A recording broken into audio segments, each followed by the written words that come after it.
2020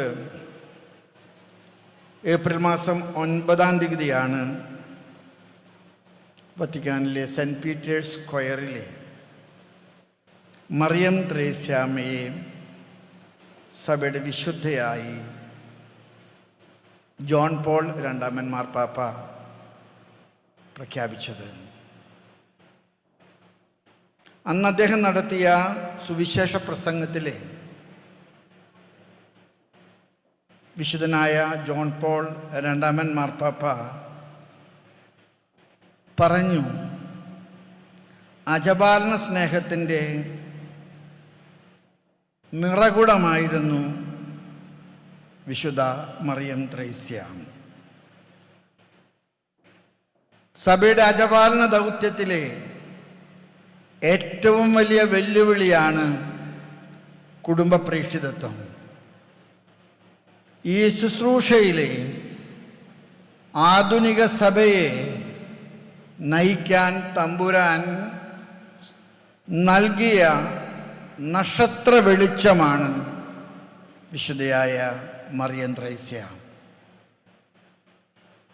അമ്മയുടെ കുടുംബങ്ങൾക്ക് വേണ്ടിയുള്ള പ്രേക്ഷിത ശുശ്രൂഷയുടെ വിപ്ലവത്തിൻ്റെ ഓർമ്മ അമ്മയുടെ ഈ തിരുനാൾ ദിനത്തിൽ നമ്മൾ കൊണ്ടാടുകയാണ്. അമ്മ സ്വർഗത്തിലെ നമുക്ക് മധ്യസ്ഥയാകാൻ നമുക്കിന്ന് പ്രത്യേകം പ്രാർത്ഥിക്കാം. ഈ പുത്തഞ്ചിറ ഗ്രാമം എത്രയോ പുണ്യപ്പെട്ടതാണ്. സഭയുടെ ചരിത്രത്തിൽ തന്നെ പുത്തഞ്ചിറയ്ക്ക് ഒരുപാട് പ്രാധാന്യമുള്ള ഒരിടമാണ്. 1876 ഏപ്രിൽ 26 ഈ കുഗ്രാമത്തിലെ ഒരു നക്ഷത്ര വിളക്കായിട്ട് അമ്മ സ്വർഗത്തിൽ നിന്ന് അയക്കപ്പെട്ടു. 1926 ജൂൺ 7 അമ്മ തൻ്റെ ദൗത്യം പൂർത്തിയാക്കി. തൻ്റെ ജീവിതത്തിൻ്റെ സന്ദേശം അമ്മ സ്ഥാപിച്ച സഹോദരിമാരെയും തൻ്റെ പ്രിയപ്പെട്ട ആത്മീയ പിതാവ് ജോസഫ് ധന്യൻ വിധേയത്തിലച്ഛനെയും ഏൽപ്പിച്ചിട്ട് സ്വർഗത്തിലേക്ക് കടന്നുപോയി. ഈ കടന്നുപോക്കലിൻ്റെ ഈ പാസ് ഓവറിൻ്റെ 100ാമത്തെ ഓർമ്മ നമ്മൾ ഇന്ന് കൊണ്ടാടുകയാണ്. ഈ ഓർമ്മയാചരണം നമ്മളെ സംബന്ധിച്ചിടത്തോളം ഒരു പുനഃപ്രതിഷ്ഠയുടെയും ഒരു ആത്മസമർപ്പണത്തിൻ്റെയും അവസരമാക്കി മാറ്റണമെന്നാണ് ഞാൻ നിങ്ങളോട് പറയാൻ ആഗ്രഹിക്കുന്നത്. അമ്മയുടെ അവസാനിക്കാത്ത ഒരു വാശിയുണ്ടായിരുന്നു. കർത്താവ് സ്നേഹിക്കുന്ന കുടുംബങ്ങളെ കർത്താവിൻ്റെ സഭയ്ക്ക് വേണ്ടി തൊട്ടു തലോടുക, കഴുകി വൃത്തിയാക്കുക, മുറിവുകൾ വെച്ച് കെട്ടുക, നഷ്ടപ്പെട്ടതിനെ തിരിച്ചു പിടിക്കുക. അമ്മ നടത്തിയ ഈ പുണ്യപ്രയാണത്തിൻ്റെ 100 വർഷങ്ങൾ നമ്മൾ ഇന്ന് സാഘോഷം കൊണ്ടാടുകയാണ്. ഞാൻ ചിലപ്പോഴൊക്കെ അമ്മയെക്കുറിച്ച് നിങ്ങൾക്കറിയാം, പശ്ചാത്തലം നിങ്ങൾക്കറിയാം. നമ്മളെപ്പോലെ പഠിച്ച് പത്രാസൊന്നും ഉള്ള ഒരു അമ്മയല്ല, ഒരു സാധാരണക്കാരി.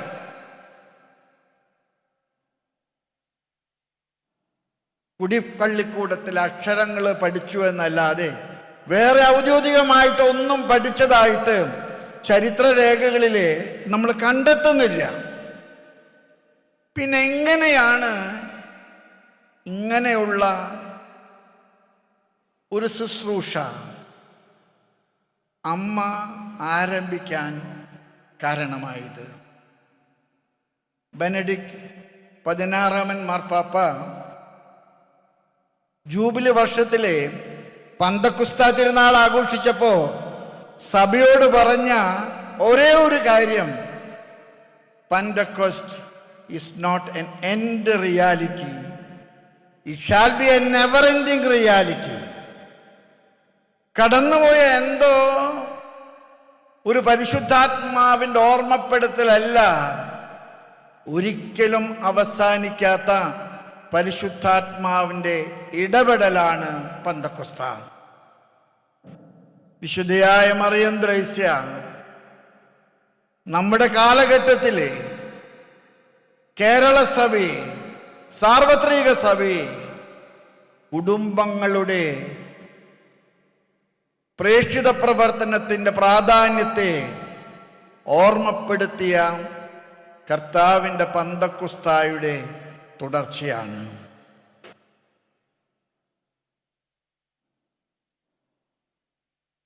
നമ്മുടെ കർത്താവിൻ്റെ ശുശ്രൂഷ വിശുദ്ധ സുവിശേഷങ്ങളിൽ നൽകുന്നത് നിങ്ങൾ വായിച്ചു നോക്കിയാലും നമ്മൾ അത്ഭുതപ്പെടുത്തുന്ന ഒരു കാര്യമുണ്ട്. കർത്താവ് ജനക്കൂട്ടത്തോട് പ്രസംഗിച്ചിട്ടുണ്ട്, കർത്താവ് രോഗികളെ സുഖപ്പെടുത്തിയിട്ടുണ്ട്. പക്ഷേ കർത്താവ് ഏറ്റവും കൂടുതൽ പ്രാധാന്യം കൊടുത്തത് കുടുംബങ്ങളിലെ ഇടപെടാനുള്ള വലിയ ദൗത്യമാണ്. യോഹന്നാന്റെ സുവിശേഷത്തിലെ 2-ാമത്തെ അധ്യായത്തിലെ മനോഹരമായിട്ട് നിങ്ങൾ ഇങ്ങനെ വായിക്കും, കാനായിൽ ഒരു വിവാഹ വിരുന്ന് നടന്നു, യേശുവിൻ്റെ അമ്മയും യേശുവും അവിടെ ഉണ്ടായിരുന്നു. ഇത്ര മനോഹരമായിട്ടൊരു പ്രയോഗമുണ്ട്, ദ പ്രസൻസ്. യേശുവിൻ്റെ അമ്മയും അവിടെ ഉണ്ടായിരുന്നു. ഇതേക്കുറിച്ചിട്ട് വ്യാഖ്യാനം എഴുതുന്ന ഷിലബക്സ് പറയുന്നത് ഇപ്രകാരമാണ്: The presence is the pastoral ministry. Your presence is the pastoral ministry. നിങ്ങളുടെ സാന്നിധ്യമാണ് അജപാലന ശുശ്രൂഷ. ഒരുപക്ഷെ കർത്താവ് പരിശുദ്ധ കുർബാന സ്ഥാപിക്കുന്നത് തന്നെ അതുകൊണ്ടാണ്. എന്നും നിങ്ങളോടുകൂടെ ഉണ്ടായിരിക്കുവാൻ ഞാൻ ആഗ്രഹിക്കുന്നു, ഒരിക്കലും നിങ്ങളെ വിട്ടുപിരിയാൻ ഞാൻ ഇഷ്ടപ്പെടുന്നില്ല. ഇതെൻ്റെ ശരീരമാണ്, നിങ്ങൾ വാങ്ങി ഭക്ഷിക്കുവിൻ. ഇതെൻ്റെ രക്തമാണ്, നിങ്ങൾ വാങ്ങി കുടിപ്പിൻ. നിങ്ങൾ ഒന്നിച്ചു കൂടുമ്പോൾ എൻ്റെ ഓർമ്മയ്ക്കായി നിങ്ങളിത് തന്നെ ചെയ്യുവിൻ. ഇന്ന് വിശുദ്ധ മറിയം ത്രേസ്യയുടെ 100-ാമത്തെ കടന്നുപോകലിൻ്റെ ഓർമ്മ കൊണ്ടാടുമ്പോൾ അമ്മ നമ്മെ ഏൽപ്പിക്കുന്നത് ഈ കാനായിലെ കല്യാണ വിരുന്നിൻ്റെ കാരുണ്യത്തിൻ്റെ കഥയാണ്. തീർന്നുപോയ ഭരണികള് നിറച്ചത് വെള്ളം കൊണ്ടാണെന്ന് എഴുതിയിട്ടുണ്ടെങ്കിലും അത് നിറച്ചത് കണ്ണുനീര് കൊണ്ടാണെന്നാണ് വ്യാഖ്യാതാക്കള് വിശേഷിപ്പിക്കുന്നത്. ആ കുടുംബത്തിന്റെ കണ്ണുനീരാണ് ആ കൽഭരണികളിൽ നിറച്ചത്. അമ്മ തേടിയത് ഒഴിഞ്ഞ കൽഭരണികളാണ്. അമ്മ എത്തിച്ചേർന്നത് ആ കൽഭരണികൾ വക്കുവോളം നിറയ്ക്കുവാനാണ്. ലൂക്കായുടെ സുവിശേഷത്തിലെ 4-ാമത്തെ അധ്യായത്തിലെ 38-39 വചനങ്ങള് ഈശോ പത്രോസിന്റെ ഭവനം സന്ദർശിച്ചതായിട്ട് രേഖപ്പെടുത്തിയിട്ടുണ്ട്. മനോഹരമായിട്ടുള്ളൊരു മുഹൂർത്തമാണ്. പത്രോസിന്റെ അമ്മായിമ്മ രോഗിയായി മരണത്തോട് മല്ലടിക്കുന്നുവെന്ന് കേട്ടപ്പോഴ് കർത്താവ് തൻ്റെ ദൗത്യത്തിൽ നിന്ന് പിൻവാങ്ങി. അല്ല, ദൗത്യത്തിൻ്റെ തുടർച്ചയെന്ന വണ്ണം പത്രോസിന്റെ ഭവനത്തിൽ ചെന്ന് ശിമയോന്റെ അമ്മായിയമ്മയെ സുഖപ്പെടുത്തുന്നു. നമ്മുടെ കുടുംബ പ്രേക്ഷിതത്വം മുഴുവൻ സുഖപ്പെടുത്തലിന്റെ ശുശ്രൂഷകളാണ്. നമ്മൾ കുടുംബങ്ങളിൽ വെറുതെ കണക്കെടുക്കാൻ പോകുന്നവരല്ല. നമ്മൾ കുടുംബങ്ങളിൽ നിന്ന് കാശ് പിരിക്കാൻ പോകുന്നവരല്ല. നമ്മൾ കുടുംബങ്ങളിൽ ചെല്ലുന്നത് ആ കുടുംബത്തിൻ്റെ ഒഴിഞ്ഞ കൽഭരണികള്, കണ്ണുനീര് കൊണ്ട് നിറയ്ക്കുന്ന കൽഭരണികള് കർത്താവിൻ്റെ സാന്നിധ്യത്തിൻ്റെ ശുശ്രൂഷയിലെ സന്തോഷമാക്കി മാറ്റാൻ വേണ്ടിയിട്ടാണ്. ഈശോ തളർവാദ രോഗിയെ സുഖപ്പെടുത്തിയതായിട്ട് ലൂക്കായുടെ സുവിശേഷത്തിലെ 5-ാമത്തെ അധ്യായത്തിലെ നിങ്ങൾ വായിക്കുന്നുണ്ട്. 17 തുടങ്ങി 26 വരെയുള്ള വചനങ്ങൾ. ആ തളർവാദ രോഗിയെ കർത്താവ് സുഖപ്പെടുത്താൻ എടുക്കുന്ന പാടുപീടകൾ എത്ര വലുതാ! ഓട് മാറ്റാൻ അല്ല, വേണ്ടെന്ന് പറയുന്നു. കർത്താവ് ആ തളർവാദ രോഗിക്ക് പുനർജീവൻ നൽകാൻ നടത്തുന്ന ഒരു എക്സ്ട്രാ മൈലുണ്ട്. ആ എക്സ്ട്രാ മൈലിൻ്റെ പേരാണ് കുടുംബ പ്രേക്ഷിതത്വം. ഈശോ ലേവിയുടെ കുടുംബത്തിലെ പോയതായിട്ട് നമ്മൾ വായിക്കുന്നുണ്ട്. ലൂക്കായുടെ സുവിശേഷം 5-ാമത്തെ അധ്യായത്തിലെ 24 തുടങ്ങി 32 വരെയുള്ള വചനങ്ങൾ. ലേവിയുടെ കുടുംബത്തെ സുഖപ്പെടുത്താനാണ് കർത്താവ് പോയത്. അവിടെയാണ് ലേവി മത്തായി ആയിട്ട് മാറുന്നത്. അവൻ്റെ പേരുമാറ്റം തന്നെ കർത്താവിന് കീഴടങ്ങിയതിൻ്റെ അടയാളമാണ്. കള്ളനായിരുന്നു, പണപ്പിരിവുകാരനായിരുന്നു, തട്ടിപ്പുകാരനായിരുന്നു.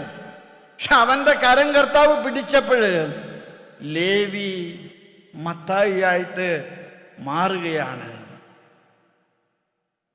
ഈശോ ബെഥാനിയായെ ഒരുപാട് സ്നേഹിച്ചിരുന്നു.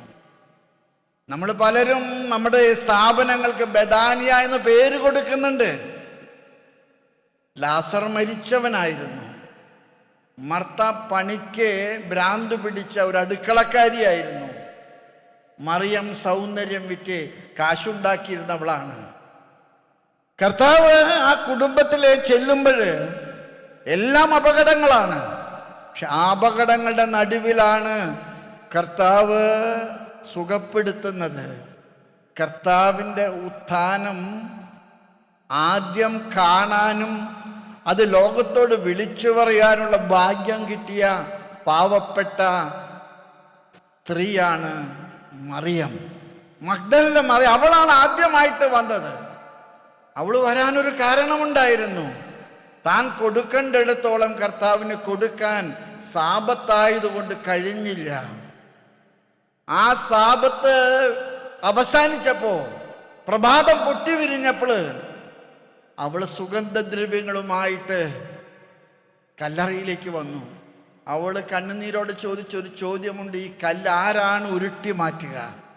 എൻ്റെ പ്രിയപ്പെട്ട സഹോദര വൈദികരെ, സന്യസ്തരെ, പ്രിയപ്പെട്ട ദൈവജനമേ, കല്ലുരുട്ടി മാറ്റാൻ അമ്മ നടത്തിയ ഒരു പരിശ്രമമാണ് ഇന്നത്തെ ഹോളി ഫാമിലി കോൺഗ്രിഗേഷൻ.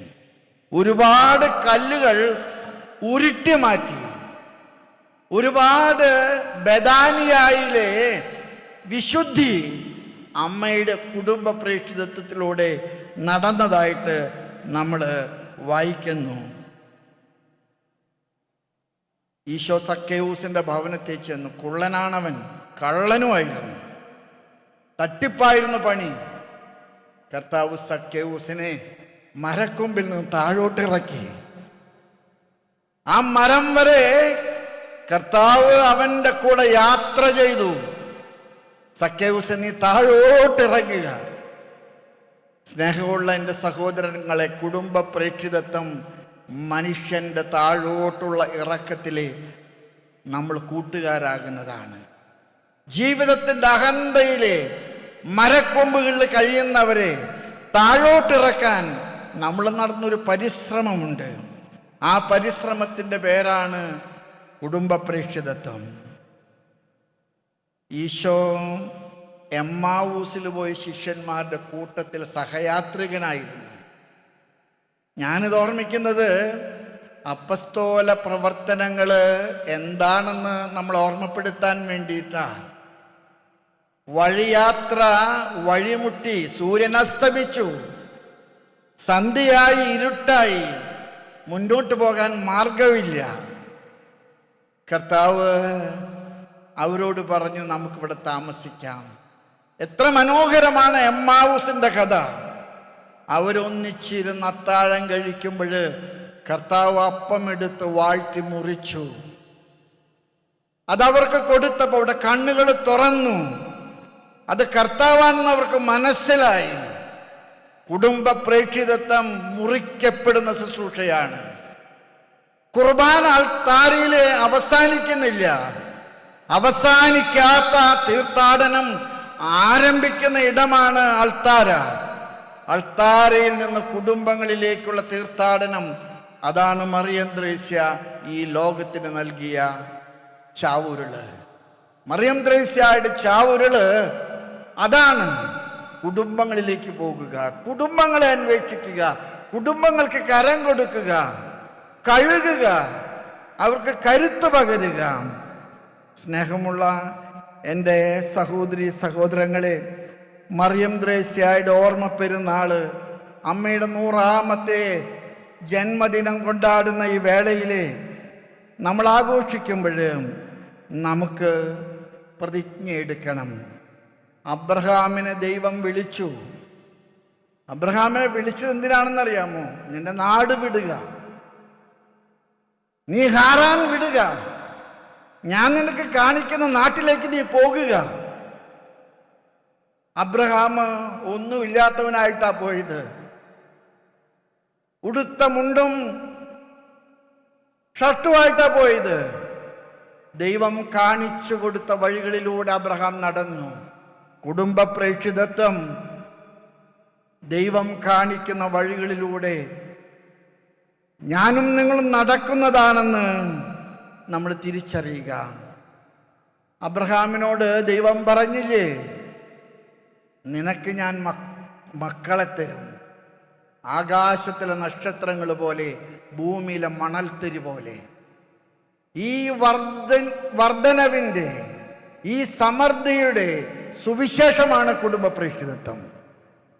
നമ്മൾ പോകുന്ന കുടുംബങ്ങളിലെല്ലാം തന്നെ അവരുടെ പ്രശ്നങ്ങളുടെ നടുവില്, അവരുടെ കണ്ണുനീരുകളുടെ നടുവില്, അവരുടെ തകർച്ചകളുടെ നടുവില്, അവരുടെ രോഗങ്ങളുടെയും വന്ധ്യതയുടെ നടുവില് കർത്താവിൻ്റെ സുഖപ്പെടുത്തലിൻ്റെ വർധനവാണ് കുടുംബ പ്രേക്ഷിതത്വം എന്ന് മനസ്സിലാക്കുക.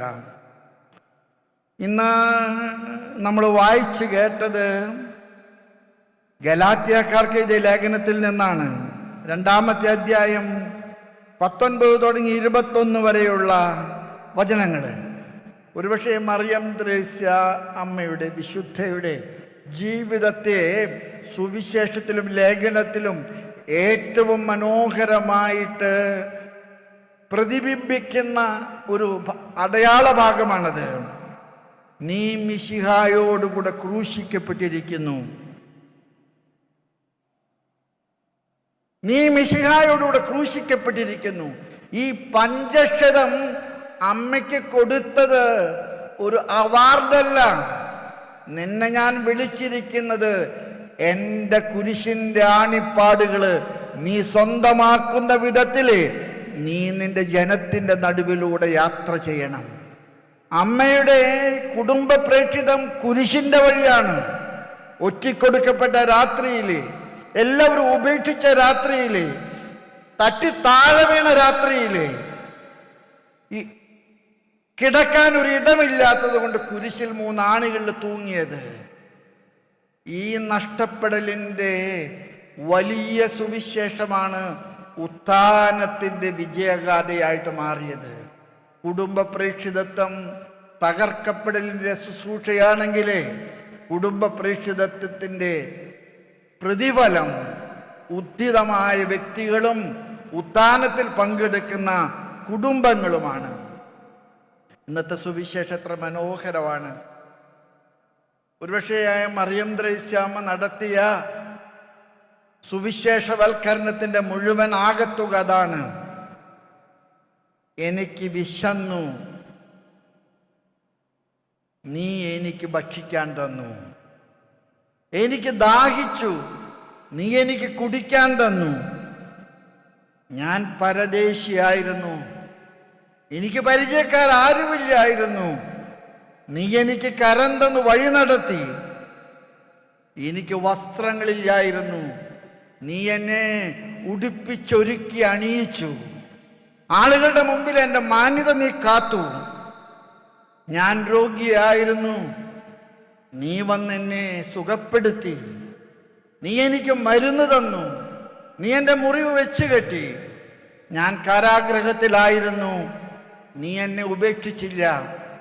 നീ എന്നെ കാണാൻ വന്നു. സ്നേഹമുള്ള എൻ്റെ സഹോദരങ്ങളെ, ഞാൻ നിങ്ങളോട് പറയും, കുടുംബങ്ങളിലേക്കുള്ള യാത്രയുടെ തീർത്ഥാടനമാണ് മറിയം ത്രേസ്യ നമുക്ക് നൽകിയ സന്ദേശം. കുടുംബങ്ങളെ തേടി ഇറങ്ങുക. കുടുംബങ്ങളിലെ നിങ്ങൾ അവരുമായിട്ട് ഒന്നാകുക. Our identity shall be the identification to our families, the identification to our people. നമ്മുടെ മനുഷ്യരുടെ ദുഃഖം മുഴുവൻ നമ്മുടെ ദുഃഖമാകട്ടെ. നമ്മുടെ കുടുംബങ്ങൾ മുഴുവൻ നമ്മുടെ കുടുംബമാകട്ടെ. ഞാൻ ചിലപ്പോഴൊക്കെ വിചാരിക്കാറുണ്ട്, നമ്മളുടെ വൈദികര് മരിക്കുമ്പോൾ നമ്മുടെ ജനം ആ വൈദികനെ സ്വീകരിക്കാൻ കാണിക്കുന്ന ഒരു ഇഷ്ടമുണ്ട്. കാരണം കടന്നുപോയത് വെറുമൊരു കച്ചവടക്കാരനല്ല, കടന്നുപോയതൊരു കൂട്ടുകാരനാണ്, കടന്നുപോയത് കരം തന്നവനാണ്, കടന്നുപോയത് ശക്തി പകർന്നവനാണ്.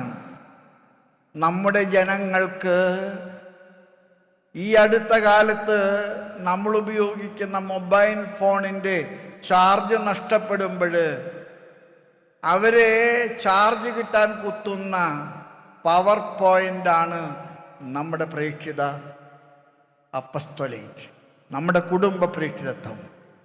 നമ്മുടെ ജനങ്ങൾ എന്താണോ ശക്തി നഷ്ടപ്പെടുന്നത്, അന്നവർക്ക് ശക്തി കൊടുക്കാൻ ദൈവം സ്ഥാപിച്ച കൂദാശയാണ് നമ്മുടെ പൗരോഹിത്യം. ദൈവം സ്ഥാപിച്ച കൂദാശയാണ് നമ്മുടെ സന്യാസം. ദൈവം സ്ഥാപിച്ച മനോഹരമായിട്ടുള്ള അടയാളമാണ് നമ്മുടെ കുടുംബ പ്രേക്ഷിതത്വം. ദൈവം നമ്മളെ ഇനിയും വഴി നടത്താൻ ഈ ശതാബ്ദി ആഘോഷം കാരണമാകട്ടെ. ഞാൻ സന്തോഷത്തോടുകൂടെ ഹോളി ഫാമിലി കോൺഗ്രിഗേഷൻ്റെ എല്ലാ ശുശ്രൂഷകളെയും അഭിനന്ദിക്കുകയാണ്. നിങ്ങൾ നടത്തുന്ന കുടുംബ പ്രേക്ഷിതത്വമൊക്കെ വളരെ മനോഹരമാണ്. നിങ്ങൾ കുടുംബങ്ങളിൽ നടത്തുന്ന കുടുംബോത്സവങ്ങൾ ഒരു ഇടവക മുഴുവൻ പുതുക്കിപ്പണിയതുപോലെയാണ്. നിങ്ങളുടെ ഫാമിലി അപ്പോസ്ലേറ്റിൽ നിന്നാണ് ഇന്ന് സഭ പ്രീ മാരിറ്റൽ കോഴ്സ് ആരംഭിച്ചത്. അതൊക്കെ നിങ്ങൾ നടത്തുന്ന പ്രേക്ഷിത പ്രവർത്തനം കുറെ കൂടെ ജനകീയമാക്കുന്നതിലെ നിങ്ങൾ നൽകിയ മാതൃക സഭ സ്വീകരിച്ചതാണ്. വിവാഹത്തിന് ശേഷം മുറിവും ചതവും ഒടിവും ഉണ്ടാകുമ്പോൾ അവരെ ശുശ്രൂഷിക്കാനും അവർക്ക് കരം കൊടുക്കാനും ഒക്കെ നിങ്ങൾ നടത്തുന്ന ശുശ്രൂഷകൾ അത് അജപാലന ശുശ്രൂഷകളിലെ വലിയ ശക്തി സ്രോതസ്സുകളാണ്. സ്നേഹമുള്ളവരെ, ഇന്ന് അമ്മയുടെ 100ാമത്തെ ജന്മദിനം കൊണ്ടാടുമ്പോൾ ഇത് ഒരു ഓർമ്മ പുതുക്കലല്ല, ഇത് കർത്താവിൻ്റെ കൽപ്പനയുടെ തുടർച്ചയാണ്. എൻ്റെ ഓർമ്മയ്ക്കായി നിങ്ങൾ ഇത് ചെയ്യുവിൻ. അമ്മയുടെ കാൽപാദങ്ങളിലെ നമുക്ക് നമ്രശിരസ്കരായി അമ്മയുടെ കുഴിമാട് സ്ഥിതി ചെയ്യുന്ന ഈ പുണ്യ തീർത്ഥ കേന്ദ്രത്തിലെ നമ്മുടെ കരങ്ങൾ കൂപ്പി കണ്ണുനീരോടുകൂടെ നമുക്ക് പ്രാർത്ഥിക്കാം. അമ്മ കണ്ടെത്തിയ പന്തക്കുസ്ത ഈ കാലഘട്ടത്തിൽ ഞങ്ങളിലൂടെ തുടരാൻ അമ്മ ഞങ്ങൾക്ക് സ്വർഗത്തിൽ മധ്യസ്ഥയാകട്ടെ. ദൈവം നമ്മെല്ലാവരെയും അമ്മയുടെ മാധ്യസ്ഥം വഴി അനുഗ്രഹിക്കട്ടെ. ദൈവവിളികളുടെ കുറവ് നമുക്ക് അനുഭവപ്പെട്ടു തുടങ്ങി. ഞാനതേക്കുറിച്ചിട്ട് അവസാനം നിഷേധാത്മകമായി പറഞ്ഞ് അവസാനിപ്പിക്കാൻ ആഗ്രഹിക്കുന്നില്ല. വിളവധികം വേലക്കാരി ചുരുക്കം. നമ്മുടെ സിസ്റ്റേഴ്സിനൊക്കെ ഇന്ന് ദൈവവിളികൾ കിട്ടാൻ നല്ല ബുദ്ധിമുട്ടുണ്ട്.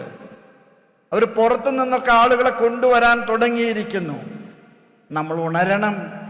നമ്മുടെ കൃഷിയിടങ്ങൾ കൊത്തിക്കളച്ച് വളമിട്ട് വിത്തിട്ട് നനച്ചു വളർത്തി നമ്മുടെ ദൈവവിളികൾ വർദ്ധിപ്പിക്കാൻ നമുക്ക് അമ്മയുടെ മാധ്യസ്ഥം പ്രാർത്ഥിക്കാം. ഒരിക്കൽ കൂടെ തിരുനാളിൻ്റെ മംഗളങ്ങൾ സഭയുടെ നാമത്തിൽ നിങ്ങൾക്കെല്ലാവർക്കും നേർന്നുകൊണ്ട് വിശുദ്ധയായ മറിയം ത്രേസ്യായോട് നമ്മുടെ സഭയെ കാക്കണമെന്നും സാർവത്രിക സഭയെ വഴി നടത്തണമെന്നും പ്രാർത്ഥിച്ചുകൊണ്ട് പിതാവിൻ്റെയും പുത്രൻ്റെയും പരിശുദ്ധാത്മാവിൻ്റെയും നാമത്തിൽ